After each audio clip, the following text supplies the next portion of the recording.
So, I want you to picture this statistic from 2019 because it really sets the stage for everything we're doing today. Okay, lay it on me. Right.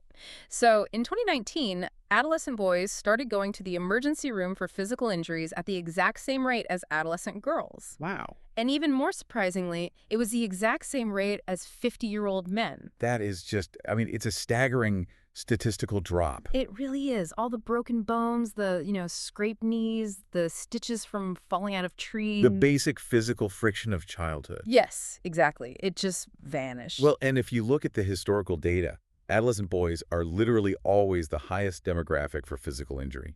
Like, it's not even close. Because they take risks. Right. They take massive risks. But right around the early 2010s, that risk-taking just falls off a cliff. Which raises this immediate central mystery that we are unpacking today on this deep dive. Like, where did the boys go? Yeah, it's a profound question. Welcome to the deep dive, everyone. Today we are exploring this silent but totally massive societal rewiring that is happening right now to boys and young men. And our mission here is really to figure out exactly what's driving this sudden, sharp rise in depression and anxiety. Right, and why so many young men are suffering from what sociologists call a failure to launch. To really understand this, we have to look past the surface-level panic, like the usual panic about screen time. Oh, for sure. The whole phones are bad lecture. Exactly. We need to look deeper at the intersection of macroeconomic history, changing educational structures, and deeply rooted evolutionary psychology. Okay, let's unpack this. Because the timeline is, it's the smoking gun here. It really is. You have decades of slow structural changes happening in the background. And then around 2010 to 2012, it's like someone flipped a switch. Every warning light on the societal dashboard just starts flashing red simultaneously. Yeah. And to ground this for you, the listener, I want to share this story from journalist Johan Hari. Oh, from his research on stolen focus, right? Yeah, exactly, because it perfectly encapsulates what we're talking about today. He talks about his godson. Right, I remember this. When this boy was 9 years old, he was this incredibly vibrant, sweet kid who was just absolutely obsessed with Elvis Presley. Which is, I mean, such a specific, wonderful childhood trait. I know, right? He would sing Viva Las Vegas. He begged Hari to take him to Graceland. He had a real passion. Exactly. He had this deep, sustained passion. He was totally anchored to a real-world interest. But then Hari visits him 6 years later. The boy is 15. And he's completely changed. Totally. The teenager he finds was essentially lost. Like, he spent nearly all his waking hours just alternating blankly between an endless scroll of WhatsApp, YouTube, and pornography on his iPad. It's so sad. Hari described it as though this joyful little boy had shattered into smaller, disconnected fragments. Wow. Yeah, he couldn't hold a conversation for more than a few minutes without his eyes jerking back to a screen. He was just checked out. Hari put it perfectly. He said the boy was whirring at the speed of Snapchat, living somewhere entirely detached from reality, where nothing still or serious could reach him. It's a devastating image. But the scary part is that it's not an isolated incident at all. No, not at all. This fragmentation of attention and this profound retreat into digital spaces, it's happening on a macro scale. Right. And if we want to solve this puzzle for you today, we have to build an architectural framework for what's actually happening. Okay, let's build it. We have to look at two things. We have to look at the push and the pull. The push and the pull. I like that. Yeah, so first we examine the push. Like, how did the physical world over the last 50 years steadily change the rules in ways that made reality structurally inhospitable to boys? Right, pushing them away. Exactly. And second, the pull. How did the virtual world arrive at the exact right historical moment to offer a perfectly tailored, endless, friction-free substitute for reality? Man, that is... Okay, let's start with the push. Let's do it. Why are boys retreating from the physical world? Well, because the entire grading rubric of life basically changed. Precisely. And to see that, we have to rewind to the 1970s. Okay, taking it back. Yeah, because the decline in men's overall societal fortunes isn't a new phenomenon. It's been building. Right. For most of human history, and definitely accelerating through the industrial age. Physical strength had massive economic value. Oh, absolutely. I mean, if you were a man with a high school diploma in 1965... You were set. Yeah. You could walk right into a factory, leverage your physical endurance, and secure a solidly middle-class life for a family. But then comes deindustrialization. Yep. The factories close. The manufacturing jobs get shipped overseas, and the rise of automation and robotics begins to basically replace physical labor. Exactly. The premium on physical strength just evaporated over a few decades. The whole economy transitioned from brawn to brain. But it's even more specific than that, right? It is. It transitioned to the service and knowledge sectors. Right, sitting at desks. Yeah, these are economies that heavily reward emotional intelligence, fluid verbal communication, adaptability, and, well, the ability to sit in an office and focus on a screen or a ledger for 8 hours a day. Which is a huge shift. Mm. And this structural shift in the economy perfectly mirrors the structural shift in the educational system. Oh, the school date is wild. This is where the statistics get truly staggering for me. Listen to this. Go ahead.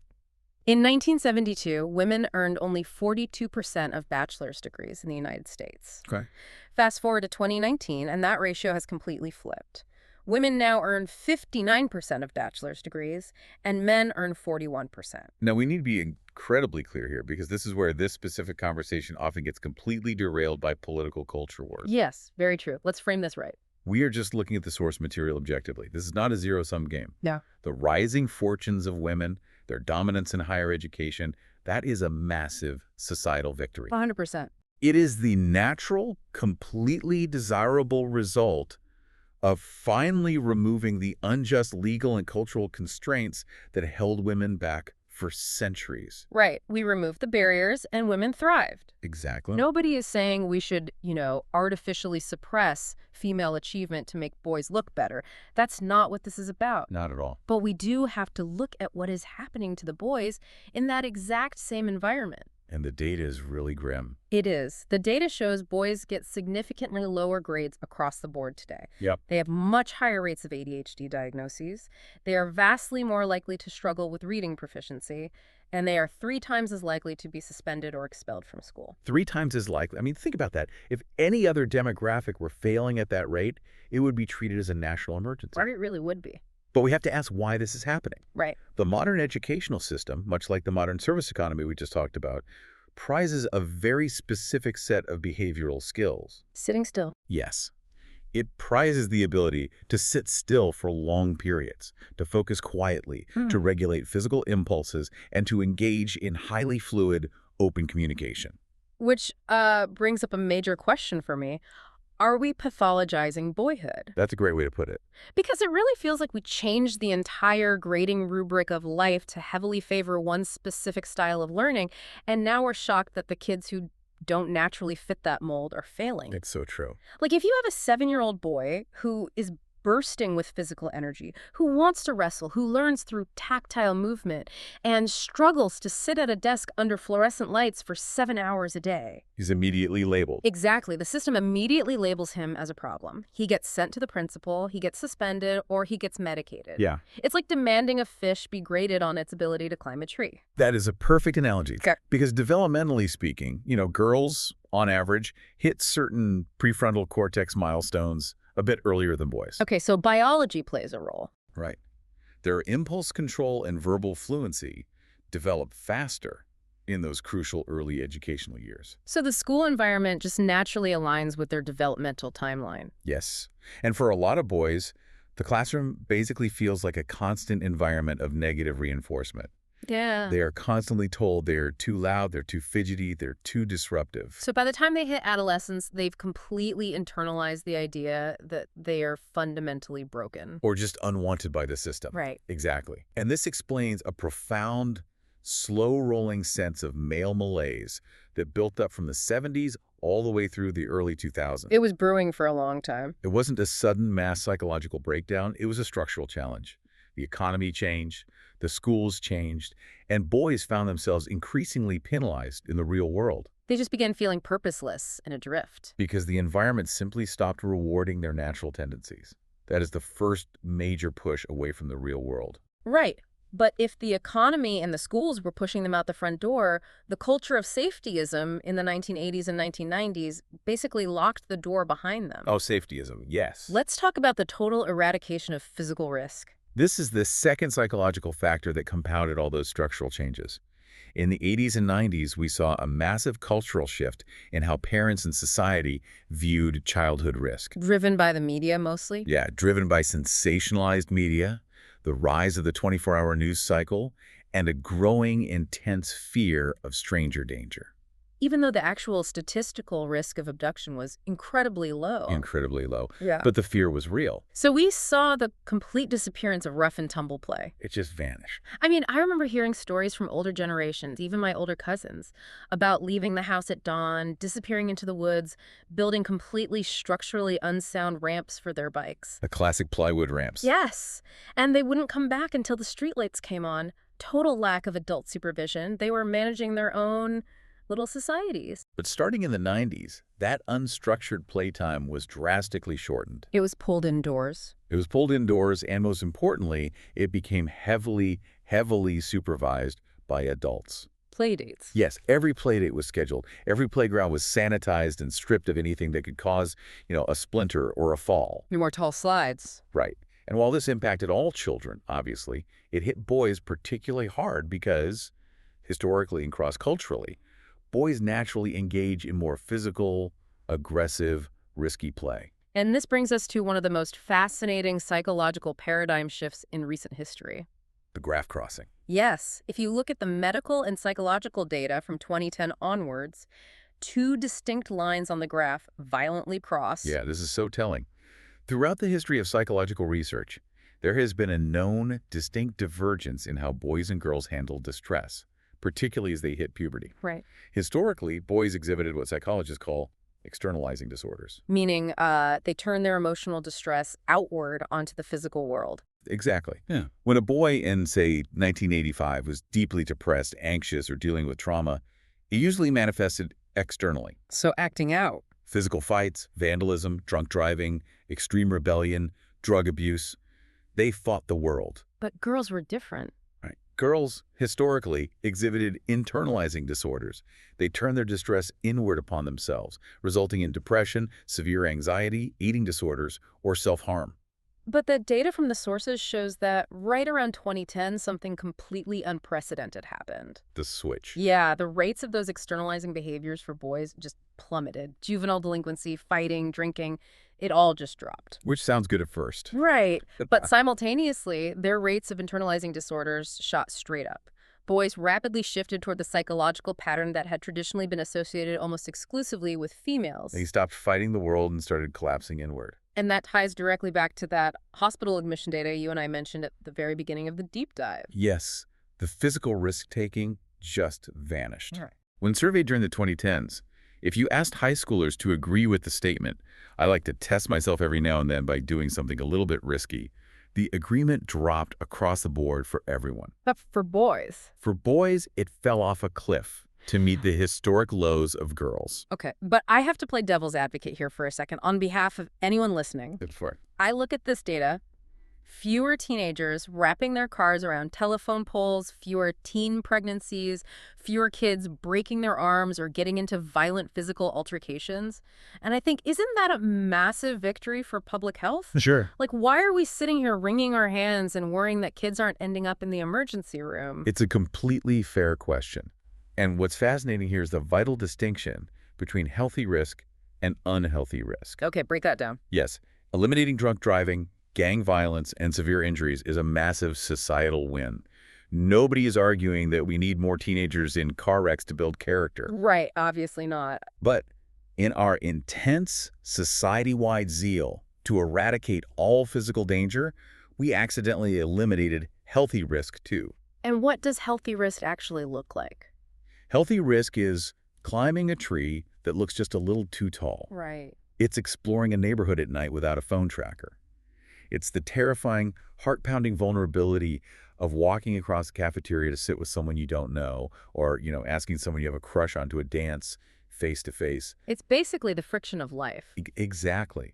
Friction is biologically and psychologically required for human growth. Wow. If you completely remove all risk and all friction from a child's life, they never learn how to calibrate danger. They don't know where the edge is. Right. They never learn how to manage failure or rejection or physical discomfort. The argument here isn't that Gen Z suddenly got wiser and decided to make better choices. It's that they simply withdrew from the physical world entirely. You can't break your arm or face the crushing embarrassment of a romantic rejection if you never leave your childhood bedroom. So, if we synthesize this, we have the complete picture of the push. Over decades, boys were structurally penalized by a service economy and a sedentary educational system that demanded skills they struggled to develop early. Yes. Then they were stripped of the ability to engage in the healthy, independent, rough-and-tumble play they used to burn off energy and build resilience. And that was all due to a culture of overprotection. The safetyism. Right. They have this deep evolutionary energy, this biological desire for agency, competence, and mastery. And the physical world is essentially putting them in a padded room and saying, sit still, be quiet, and stay safe. And human energy doesn't just evaporate. No. It has to go somewhere. Which brings us to the pull. Enter the virtual world. Let's talk about it. And we really have to trace how this pull evolved, because it wasn't an overnight ambush. Yeah. The trap was built very, very slowly. Yeah, let's walk through that timeline. In the 1970s, you had arcade games like Pong or Pac-Man. Yeah. Right. And to play them, you had to leave your house, go to an arcade, put physical quarters in a machine, and stand next to other kids. It was a physical public activity. You were out in the world. Exactly. Then, in the 80s and 90s, the console moved into the living room. Which is a crucial technological leap. Yeah. Because it fundamentally changed the geography of play. Right. When the Nintendo or the early PlayStation was in the living room, you were still tethered to the physical family dynamic. You couldn't hide. Exactly. Your siblings were sitting next to you on the carpet, physically fighting for the controller. Your parents were walking by, telling you to turn it down or go outside. Yeah, you were sharing snacks, you were arguing, you were laughing. It was a social event anchored in a shared physical space. There was natural friction. But then we hit the late 90s and 2000s. High-speed broadband internet arrives. Laptops become ubiquitous. And the consoles changed. Right, consoles like the Xbox 360 and PlayStation 3 allow for seamless online multiplayer. And crucially, the screens move from the communal living room into the private bedroom. That's the big shift. The friction of a parent telling you to turn it off largely disappears. You put a headset on, and you are pulled out of the communal family space and into total physical isolation. And then the final lock on the door. Yeah. The early 2010s. The smartphones. The smartphone crosses the saturation threshold. Suddenly, the entire infinite expanse of the internet is in their pocket, accessible under the covers, at the dinner table, every waking second of the day. And when you combine the push away from reality with this irresistible pull into the digital world, you get severe, measurable economic and social consequences. Very severe. Earlier, you mentioned the failure to launch. Economists actually have a formal clinical term for this demographic, right? NEETs. Yes. NEE. Let's explain that. It stands for not in education, employment, or training. These are young adults who are completely economically inactive. They aren't in college? Nope. They aren't looking for work. They aren't learning a trade. In 2018, the data showed that 27% of men in their late 20s lived with their parents. Over a quarter. Yes. For women in that same age bracket, it was only 17%. And if you exclude individuals with severe disabilities or those acting as full-time primary caregivers for family members, the NEET population is overwhelmingly disproportionately male. Wow. And it gets even more extreme when we look at a phenomenon that sociologists are tracking called the hikikomori. Right. Hikikomori is a Japanese term that literally translates to pulling inward. Okay. For a long time, psychiatrists and sociologists thought this was a uniquely Japanese cultural syndrome. Why Japan specifically? I mean, why did it start there? Well, because Japan had this incredibly intense, high-pressure cultural pipeline. You had to succeed in rigorous schooling, pass grueling exams, and become a corporate salaryman who worked 80 hours a week for a single company your entire life. A lot of pressure. Huge pressure. But when the Japanese asset price bubble burst in the early 1990s, kicking off their lost decade, the economy stagnated. So the traditional path broke down. Exactly. The traditional path to success became exponentially harder to achieve. And a subset of young men looked at that insurmountable pressure, looked at the likelihood of failure, and they just quit. They opted out of the game entirely. Entirely. They retreated into their childhood bedrooms, shut the door, and categorically refused to leave. Just locked themselves in. Yeah. Their parents, often out of deep shame and a desire to protect them, would actually enable this. They would literally leave trays of food outside their bedroom doors. Oh my gosh. These young men became total hermits, living completely nocturnal lives, sleeping all day and surfing the early internet all night, specifically to avoid ever crossing paths with their own families in the hallway. But what researchers are finding now is that this is no longer a localized Japanese phenomenon. Not at all. It has metastasized globally. There are massive Reddit communities right now, forums like our Neat and Riki Komori, where young men in America, the UK, Europe proudly adopt these terms as tribal identifiers. They own it. They do. They swap stories about how long they've gone without stepping foot outside. They discuss which anime or video games best fit their shut-in lifestyle. And this detail is grim, but we have to mention it based on the sources. They seriously discuss the logistics of keeping a litter box or empty bottles in their rooms, so they don't even have to risk the social interaction of walking down the hall to use the family bathroom. We really have to pause and process the sheer psychological horror of that. It's intense. To be a young man in the prime of your physical life, so utterly paralyzed by social anxiety and feelings of inadequacy that you surrender your basic human dignity just to avoid walking into a hallway. Yeah. It is an extreme, tragic manifestation of avoidance. They calm their terror of the outside world by staying inside. But there's a neurological trap there, isn't there? That's a massive one. Yeah. The longer they stay inside, avoiding the friction of reality, the less competent they become at dealing with it. Their social muscles atrophy. Which makes the outside world seem even more terrifying. Exactly, which drives them further inward. It is a perfect, self-reinforcing doom loop. There is a specific anecdote from the research that highlights how this loop operates. A reporter interviewed a young man named Luca from North Carolina. Oh, Luca. When Luca was in middle school, he suffered from severe social anxiety. The bullying, the pressure, the noise, it was too much. So, out of a desire to protect him, his mother pulled him out of school at age 12 and allowed him to study online from his bedroom. Fast forward a decade. Right. Luca is now in his 20s. He sleeps through the day, and he plays video games and browses the web all night. But what shocked the reporter was Luca's complete lack of shame. He had rationalized his retreat. Completely. Luca tells the reporter that he isn't hiding. He says the outside world, where you have to commute, sit in a cubicle, let a boss tell you what to do, and participate in the rat race, is a prison. He views the people out there as suckers. Yes. But his room, he says his 10 by 10 bedroom, is freedom and clarity.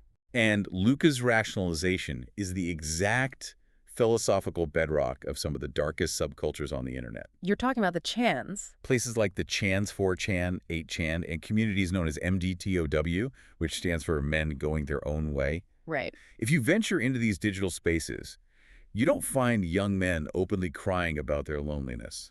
You find a highly cynical, swaggering, aggressive spirit. Why is it so aggressive, though? Because the anonymity and the lack of real-world consequences in these digital spaces strip away all social policing. There are no rules. Exactly. In the real world, if you act aggressively or say something horrific, you face immediate physical and social consequences. The pack regulates you. Online, aggression is rewarded with attention. These spaces function as radicalization echo chambers. They convince these young men that their failure to launch isn't a personal deficit, but rather a hyper-intelligent rebellion against a corrupt, rigged society that hates men anyway.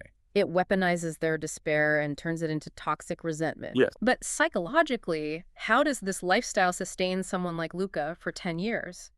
Like in past generations, if a teenager locked himself in his room for a month, he would eventually be driven absolutely mad by sensory deprivation and unimaginable loneliness. Biology would kick in. Right. The biological hunger for human connection and physical movement would literally force him back out the door. But not anymore. Why not? Because the internet now provides a highly convincing, high-definition simulation of everything a young male psyche needs to survive. A simulation. Think about it. Human beings need a sense of agency, the feeling that our actions matter. You can get that by conquering virtual worlds and leveling up a character. We need communion and brotherhood. You can get that by talking to anonymous strangers on a Discord server. Wow. The digital world simulates all the psychological nutrients required to keep them alive, and it does it without the threat of real-world rejection, awkwardness, or pain. It's literally a digital pacifier. It keeps them quiet and sedated, which brings us to the deepest, darkest end of this virtual pull. We have to go there. Yeah. We've established that the virtual world simulates psychological needs, but how exactly does it hijack our most primal biology? We need to talk about pornography. It is arguably the most powerful, frictionless lure ever created by human technology. We have to look at this through an evolutionary lens. based on the source text. Right. Evolution makes things alluring. It gives our brains a massive pulse of dopamine. Only when striving for those things historically helped our ancestors survive and reproduce. That's how we're wired. The sex drive is arguably the most powerful evolutionary force in human existence, second only to the drive for food and water.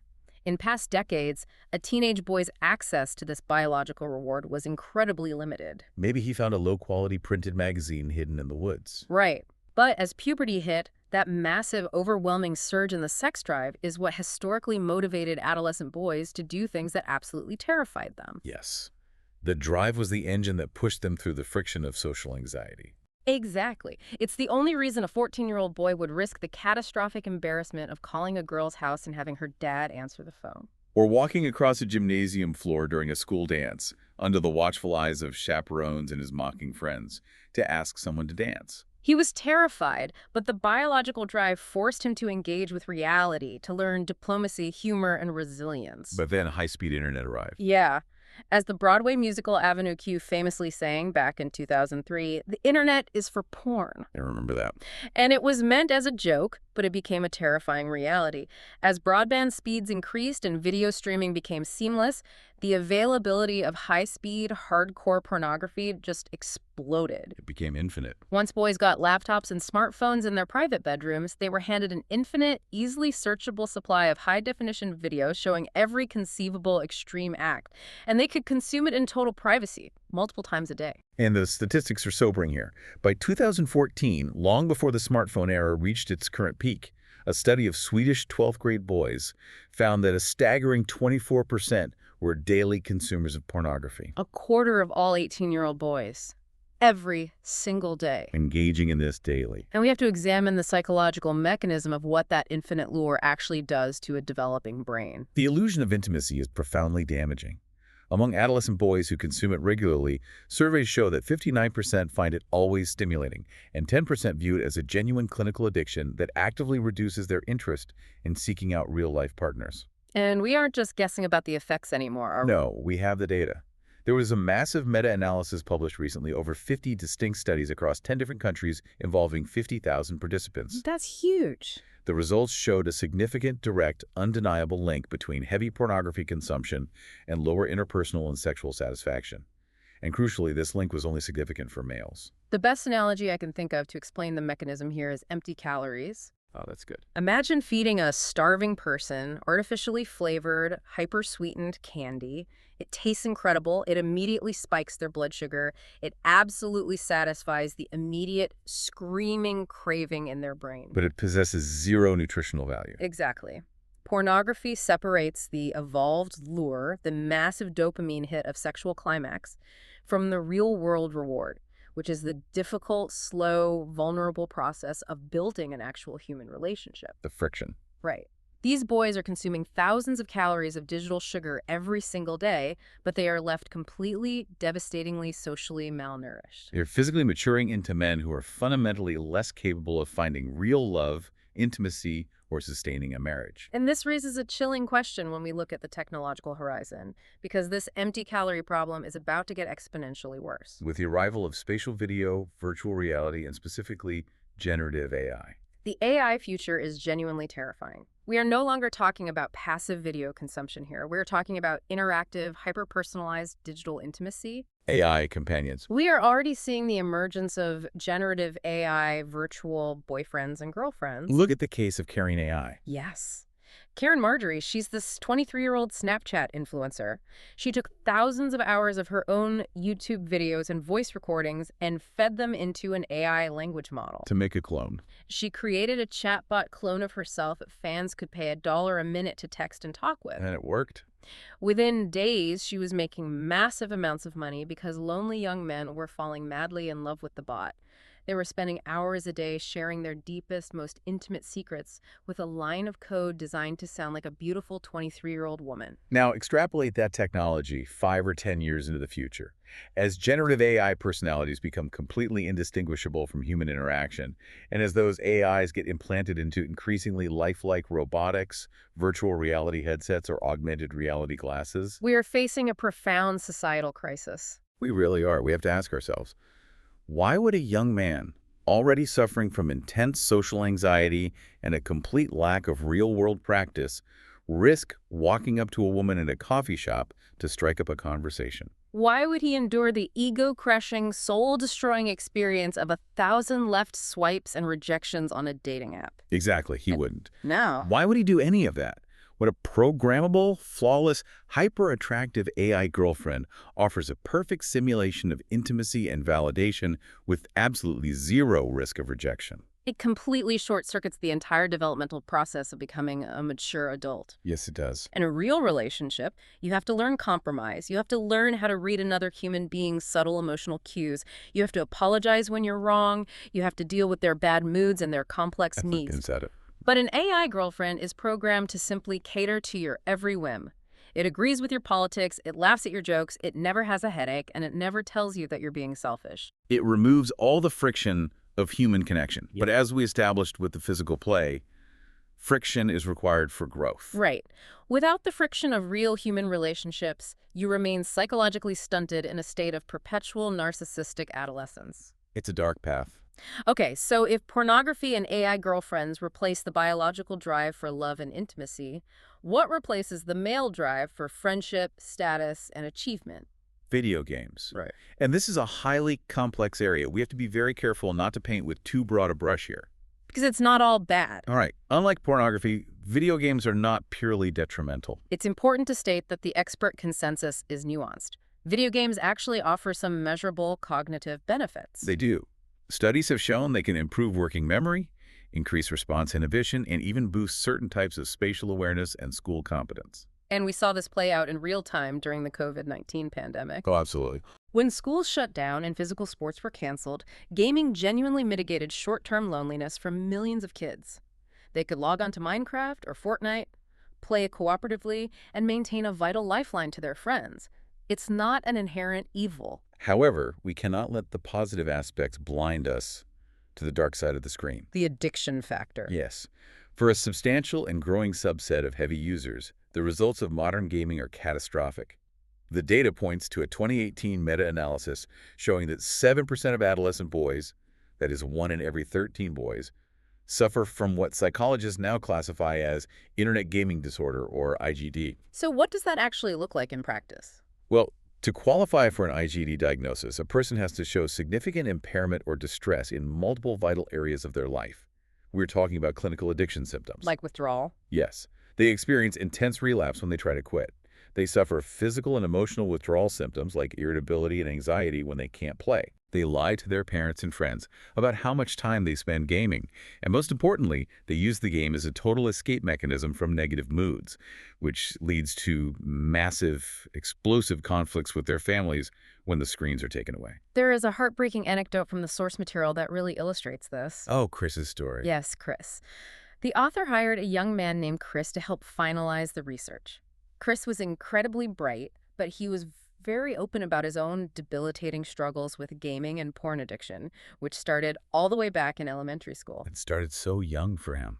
By the time Chris was in college, he had managed to get his life somewhat together, but he said he still deeply feels the developmental deficit. He told the author, "I feel that my interactions are not as smooth and fluid as I want. I often feel like a hollow operating system." A hollow operating system. That is a chilling description of what happens when you spend your formative years interacting with code instead of humans. And Chris shared a specific regret that stuck with me. He said he remembered when his grandfather used to visit their house when he was a teenager. Right. But instead of sitting in the living room and talking to him, Chris was always locked in his bedroom, grinding away at a video game. He realized years later that he had completely missed the opportunity to know his grandfather before he died. That's devastating. He traded a real, irreplaceable human connection for digital points that meant absolutely nothing. That right there is the core issue, opportunity cost. That is the true insidious danger of heavy gaming. The math on the time spent is just brutal. In 2019, Common Sense Media reported that 41% of adolescent boys play video games for more than 2 hours a day, and 17% play for more than 4 hours a day. And that was before the pandemic. Exactly. That massive chunk of time has to come from somewhere. It is a zero-sum game when it comes to the hours in a day. Yes, it is. That time is literally stolen from sleep, It is stolen from physical exercise, it is stolen from homework, and it is stolen from in-person, unstructured socializing. And the companies designing these games know exactly what they're doing. They're employing armies of behavioral psychologists to maximize the time on device. Which brings up the massive 2023 lawsuit in Canada. Oh, the Epic Games suit. Yes, a judge ruled that parents could proceed with a class action lawsuit against Epic Games, the creators of Fortnite. The parents claimed the game was intentionally, maliciously designed to be as addictive as cocaine. That's a strong claim. They argued it was taking over their boys' lives to the point where the kids were skipping meals, refusing to shower, and entirely abandoning their sleep schedules just to play one more match. And how do they make it that addictive? They use Skinner box mechanics. Like gambling. Exactly. They use variable ratio reinforcement, the exact same psychological hook used in casino slot machines. Yeah. You never know what loot you're going to get, so you keep pulling the lever. And the FOMO, too. Yes. They gamify FOMO, the fear of missing out, by offering limited-time cosmetic items. So if a boy doesn't log on every single day, he loses status among his peers. They weaponize the male biological drive to protect and achieve within a pack. And beyond the lost time and the manipulated dopamine loops, there is a massive developmental loss regarding social skills. This was the part of the research that absolutely blew my mind. Peter Gray's work. Yes, play researcher Peter Gray talks about the illusion of self-governance. This is a crucial concept. Let's break down the mechanics of real-world play versus virtual play. Okay, think about a group of 12-year-old boys playing a pickup game of basketball at the local park. Sure. There are no referees, there are no adults. Suddenly, a kid drives to the hoop, gets bumped, and calls a foul. The defender says it was a clean block. What happens next? The game stops. The game completely stops. The kids have to argue it out. They have to negotiate. They have to step into the roles of legislators who make the rules and judges who settle the disputes. Right, they have to figure out a compromise. Maybe shooting for it or just giving the ball back so the game can continue. Because if they don't compromise, everyone gets mad, takes their ball, and goes home.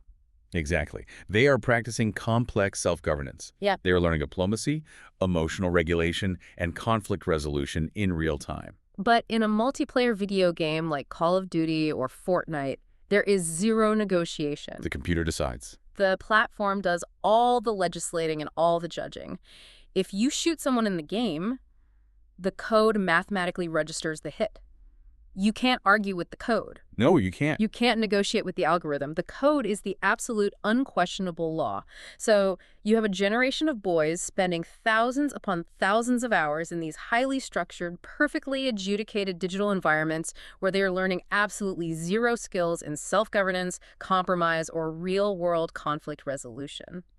Now, defenders of heavy video game use will almost always counter this by saying, but they are socializing. You should hear them on the headset. They are talking to their friends for 4 hours straight. Which is technically true. And they are. They are absolutely communicating. They are part of virtual packs, executing complex strategies to win the game.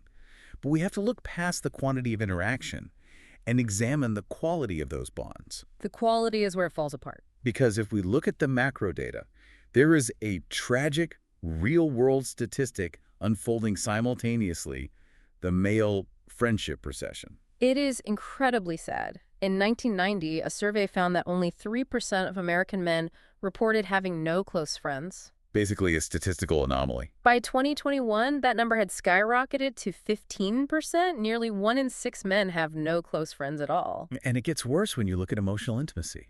Yeah, 28% of young men recently reported that they haven't talked to a single person about an important personal matter in the last 6 months. Over a quarter of young men are walking around completely, entirely emotionally isolated. Which forces us to ask the logical question. If multiplayer video games and Discord servers are such incredible, effective tools for socialization, why are young men the loneliest they have ever been in recorded human history? It's the paradox of the digital age. Because the virtual packs provide endless quantity, but tragically low quality. Precisely. Boys and men thrive when they have a stable group of reliable friends. They bond shoulder to shoulder, facing physical risks together, achieving tangible things in the real world. A real pack? A physical pack has your back if you get into trouble. A physical pack notices if you look depressed and asks what's wrong.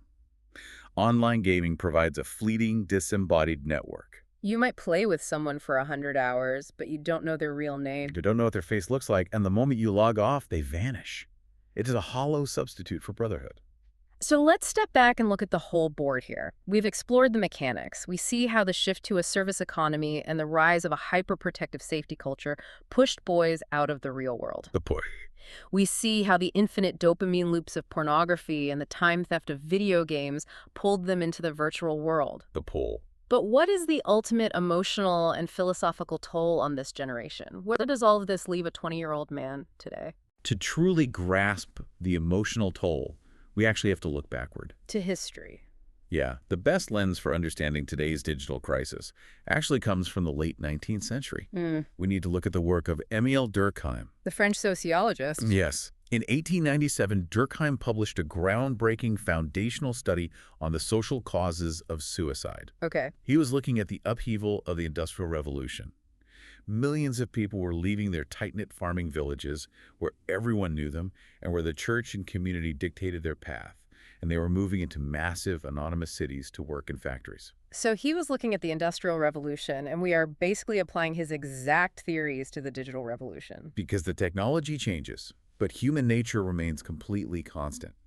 Durkheim posited a fundamental truth about human psychology. Which is? Human beings require tight communities, clear social expectations, and moral authority to restrain our infinite desires and give us a sense of place. Without that, we're lost. Right.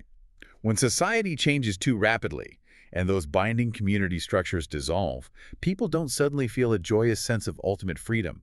They experience a psychological state he called anomie. Anomie, which translates roughly to normlessness, right? Normlessness, an absence of stable, widely shared norms and values. Wow. Durkheim warned that when we are freed from all social constraints, when we no longer have a community to tell us who we are or what our duties are, we feel deeply lost, wildly anxious, and completely deprived of a goal. Without a defined role in a physical community, we become unmoored. Unmoored, that is a perfect tragic word for Gen Z today. They really are an unmoored generation. They are skipping endlessly through these ephemeral digital networks. They're interacting with avatars, anime profile pictures, and anonymous aliases. That's a floating. They are caught in a daily, exhausting tornado of internet memes, TikTok fads, and manufactured microdramas. But none of it is real. None of it provides a foundation. None of it provides roots. And the data proves Durkheim's 1897 theory absolutely right in the 2020. Does. Yeah, if you look at the psychological surveys charting the emotional state of adolescence, there is a devastating conclusion that emerges right alongside the rise of the smartphone. In the 2010s. Right. In the early 2010s, right as digital adoption reached total saturation, the survey showed that both boys and girls began to vigorously, increasingly agree with the statement, life often feels meaningless. Life often feels meaningless. That is the tragic punchline of this entire rewiring of childhood. It really is. Because ultimately, while girls and boys took vastly different paths through this technological revolution, the data shows girls were destroyed by the comparison trap, the cyberbullying, and the visual perfectionism of social media like Instagram. And boys were destroyed by the withdrawal and isolation of endless gaming and pornography. Exactly. They ultimately ended up in the exact same pit of despair. They are drowning in anime. Because you cannot construct a meaningful human life drifting alone through disembodied, frictionless networks. We are biological creatures. You need reality. Human children, human bodies require roots in physical communities to thrive. So as we wrap up this deep dive, I want to speak directly to you, the listener. We have covered a massive amount of ground today. A lot of heavy stuff. We looked at the macro, how structural economic shifts from brawn to brain devalued physical strength, and how an educational system designed for sitting still pushed boys out of their traditional paths of competence. And the culture of overprotection. Right. We saw how a well-intentioned but disastrous culture of safetyism erased the healthy physical friction and risk that boys biologically need to grow into resilient men. And then the pull. And we explored the micro, how the virtual world arrived at the perfect time through the infinite evolutionary hijack of high-speed pornography and the meticulously engineered addiction of video games to pull them into isolated bedrooms. It replaced the messy, beautiful self-governance and brotherhood of real-world packs with completely hollow, algorithmically controlled digital networks. It is an overwhelming amount of information to absorb, I know. But as we always say on this show, knowledge is only valuable when it is applied to reality. Exactly. I strongly encourage you to reflect on your own physical versus digital balance, or the balance of the young men in your life. Your sons, your brothers, your students. Are they getting enough real friction? Are they taking enough healthy physical risks? Are we allowing them the space to fail, to scrape their knees, to face rejection, and to learn from the friction of reality? That's the real question. And look closely at their friendships. Are those bonds grounded in reality and shared physical experiences and tangible challenges? Or are they purely mediated by screens, headsets, and lines of code? There is a quote from the source material that beautifully summarizes the urgency of this crisis.